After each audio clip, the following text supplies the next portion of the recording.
అరే తక్కువయ్యి కానీ అసలైంది వెయ్యి. MDH కాశ్మీరీ ఎర్ర మిర్చి పౌడర్. 25 ఏళ్ల ప్రస్థానంలో ఎన్నో ఎత్తుపల్లాలు చూసిన కార్ పార్టీకి కుదుపులు కొత్తేం కాదు. అంతకు మించిన సంక్షోభాలనే చూసింది. అలాంటి గులాబీ సేనను ఇటీవల అంతర్గతంగా మొదలైన కుమ్ములాటలు మాత్రం ఉక్కిరిబిక్కిరి చేస్తున్నాయి. పార్టీలో ఆమె తీరు ఎవ్వరికీ అంతు చిక్కట్లేదు. అసలు స్టీరింగ్ ఎటు తిరుగుతుందో కూడా అర్థం కాని పరిస్థితులు. ఇంతకీ కారులో కల్లోలానికి కారణమేంటి? ఏసీబీ విచారణకు కేటీఆర్, జగిత్యాల పర్యటనకు కవిత, నాన్నకు అలా అన్నకు ఇలా కలకలం సృష్టిస్తున్న కవిత వైఖరి. బీఆర్ఎస్ లోనే కాదు తెలంగాణ రాజకీయాల్లోనూ ఇప్పుడు ఆసక్తికరంగా మారింది ఎమ్మెల్సీ కల్వకుంట్ల కవిత తీరు. పార్టీలో పరిస్థితులపై తన తండ్రి కేసీఆర్ కు ఆమె రాసిన లేఖ ఇటీవలే బయటకు రావడంతో మొదలైన రచ్చ ఏదో ఒక అంశంతో ముడిపడుతూ ముందుకు సాగుతూనే ఉంది. ఆమె వ్యవహరిస్తున్న తీరు పార్టీ ప్రతినిధులకే కాదు ప్రత్యర్థులకు సైతం అంతుబట్టడం లేదంటే అతిశయోక్తి కాదు. వరుసగా పార్టీ నేతలను చుట్టుముడుతున్న వివాదాలపై భిన్న తీరుగా ఆమె స్పందిస్తుండడం మరో వివాదాంశంగా మారుతోంది. అసలు ఆమె పొలిటికల్ ప్రయాణాన్ని కారు పార్టీలోనే కొనసాగిస్తున్నారా లేక కారుతో సమాంతరంగా ముందుకెళ్తున్నారా అనేది అర్థం కావడం లేదు. దీంతో అటు తండ్రి కేసీఆర్, ఇటు కేటీఆర్, హరీష్ రావులు కవితను లైట్ తీసుకుంటున్నారు అనే చర్చ జరుగుతోంది.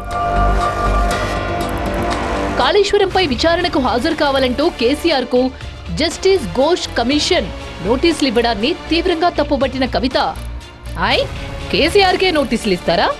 ఆయనకిస్తే తెలంగాణకు నోటీసులు ఇచ్చినట్టే. అలా ఇస్తుంటే పార్టీలో కీలక నేతలు అలా చూస్తూ ఊరుకుంటారా అంటూ అగ్గి మీద గుగ్గిలమైపోయారు. అంతేకాదు నాన్నకు కాళేశ్వరం కమిషన్ నోటీసులు ఇవ్వడాన్ని నిరసిస్తూ విచారణ జరిగే ఒకరోజు ముందే ఇందిరాపార్క్ దగ్గర భారీ ధర్నా చేపట్టారు.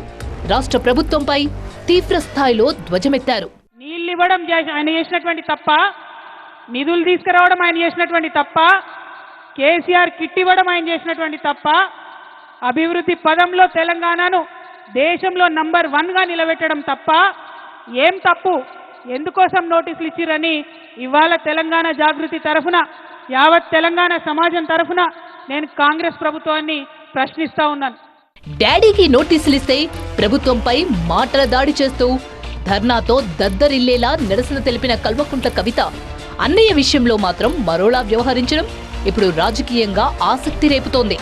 ఫార్ములా ఈ కార్ రేస్లో విచారణకు హాజరు కావాలంటూ కేటీఆర్ కు ఏసీబీ నోటీసులిస్తే ఒక ట్వీట్ తో సరిపెట్టేశారు కవిత.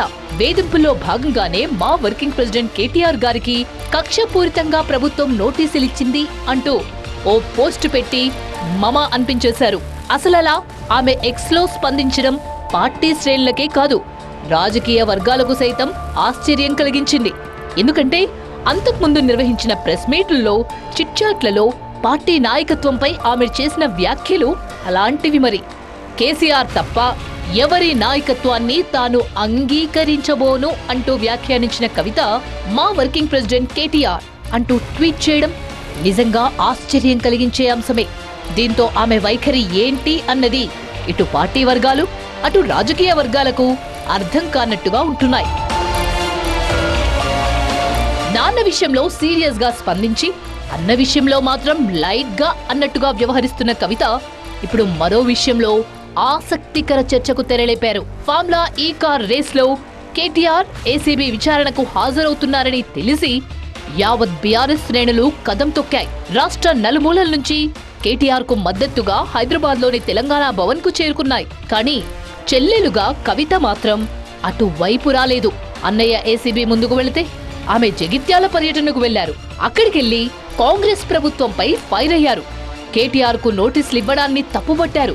తామేం తప్పు చేయలేదని, భయపడే ప్రసక్తే లేదని తేల్చి చెప్పారు. మరి ఇవన్నీ అడుగుతుంటే కాంగ్రెస్ పార్టీ మీద, ముఖ్యమంత్రి గారి మీద ఒత్తిడి పెరుగుతున్నటువంటి సందర్భంలో భరించలేక రోజొక కొత్త డ్రామా కాంగ్రెస్ పార్టీ చేస్తుంది. ఒకసారి కేసీఆర్ గారికి కాళేశ్వరం మీద నోటీసు, ఇంకొక రోజు హరీష్ రావు గారికి నోటీసు, ఇంకొక రోజు ఇంకొక సీనియర్ నాయకుడికి నోటీసు. ఇవాళ మరి కేటీఆర్ గారికి మరి నాకు తెలిసి ఇది 5వ 6వ నోటీస్ ఇవ్వడం, ఒకటి నోటీసులు ఇచ్చిన ప్రతిసారి ప్రతి ఒక్కరు ఏదో ఒకటి మాట్లాడి మొత్తానికి ప్రజా సమస్యల నుంచి దృష్టి మరల్చాలే, వాళ్ళు పబ్బం కట్టుకోవాలని చూస్తున్నటువంటి సందర్భాన్ని మనం గమనిస్తున్నాం. నేను ఈ వైఖరిని తీవ్రంగా ఖండిస్తా ఉన్నాను. మేము ఎప్పుడో చెప్పినాం, నోటీసులు ఇస్తే పోతాం, జవాబిస్తాం, మేమేం తప్పు చేసింది లేదని మా పార్టీ తరఫు నుండి మా నాయకులందరూ కూడా అన్ని సందర్భాల్లో కూడా చెప్పినటువంటి విషయం. జగిత్యాల సెంటర్లో నిలబడి కాంగ్రెస్ కు వార్నింగ్ ఇచ్చిన కవిత అదేదో హైదరాబాద్ లో ఉండి అన్నకు సపోర్ట్ ఇవ్వాల్సిందనే అభిప్రాయం వ్యక్తమవుతోంది. అలా చేయకుండా కేటీఆర్ అటు విచారణకు హాజరవుతుంటే ఆమె మాత్రం తన మానాన తాను జిల్లా పర్యటనకు వెళ్లడం చర్చనీయాంశమవుతోంది. దీన్ని బట్టి కవిత నాన్న కూతురే తప్ప అన్న చెల్లెలు కాదు అంటూ ప్రత్యర్థులు సెటార్లు వేసుకుంటున్నారు. అయితే ఇటీవలే కేసీఆర్ కాళేశ్వరం కమిషన్ ముందు విచారణకు హాజరైనప్పుడు సైతం ఆమె ఫామ్ హౌస్ వెళ్లి తండ్రికి మద్దతు తెలిపారు తప్ప బీఆర్కే భవన్ కు రాకపోవడం విశేషం. అప్పుడు కూడా తండ్రి నుంచి ఆమెకు పెద్దగా స్పందన రాలేదని, అందుకే ఇక వెళ్లడం వృధా అని నిర్ణయానికి కవిత వచ్చినట్టు తెలుస్తోంది.